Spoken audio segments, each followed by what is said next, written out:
what can an actor do for himself or herself, even if they have representation by either an agent or a manager, or even both? What other things can actors do to help their own careers? I hear a story, Mike, all the time. I hear that some actors, once they get a representative, they say, well, I can rest now. Right. Okay, my rep is going to do all the work for me. That is so far from the truth. As a matter of fact, that's contrary to logic. Let me try and explain. There is a so-called honeymoon period when an agent or a manager first takes on an actor. Okay, this is the time right after they've taken somebody on that they're very excited about them. Okay, so there's a lot of energy there. So they're working very hard for the actor. And part of that is hoping that they'll make some sort of a good break. You know, they'll book a good job in a relatively short amount of time.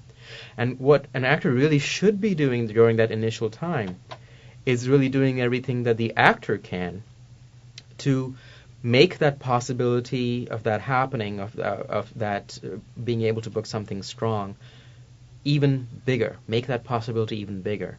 So whatever an actor was doing before they got representation, just, you know, there are a lot of things that an actor should be doing when they don't have a representative. Mm-hmm. They should be doing a lot of things for themselves. But all of that should continue. Right.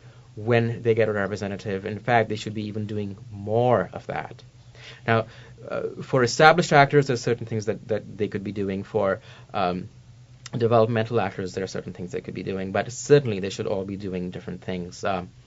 I can give you examples. Yeah, please. Absolutely. I've heard stories that some actors, once they get representation, actually stop taking their acting classes. Okay, yeah. And that makes no sense whatsoever. No. You want to be right on the top of your game at all times, and especially, as I said, when that agent or manager has taken you on.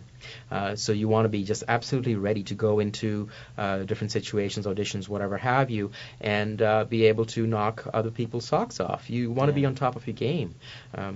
I've even heard stories where in an acting class, an actor will really make a breakthrough in terms of their ability or their being able to create a new character or something that they couldn't imagine they could do and become really good at something. Yeah, or coming into an understanding of themselves that's going to help them in an acting. Precisely, and be able to reach a new level, a new understanding in their craft.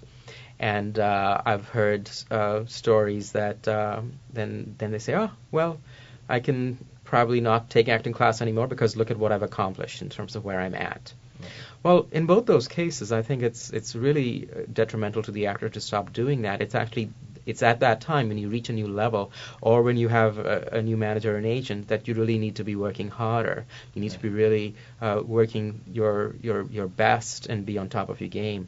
So certainly whether you're an established actor or a development actor, you should be honing your craft every single day. An established actor needs to be working on their craft or in some kind of arena in their acting career every single day. If they're not, they're really shortchanging themselves. They're not doing what could make their career even more full. And certainly developmental actors or established actors could be doing lots of things, attending workshops if they're good, right. Sending postcards to casting, being in plays, being in showcases, networking, even going to coffee shops where there are actors hang out or whatever. Especially for developmental actors, still self-submitting, which I would hope that they were doing even before they got representation, whether it's Actors Access or LA Casting or any of those websites. So all of that needs to be continued. You don't just stop because you have representation. You go even more into it. And I think any actor who doesn't do that is shortchanging themselves. Well, the industry is just way too competitive to not give 100% all the time. If you're not doing that as an actor, right. You know that somebody else is.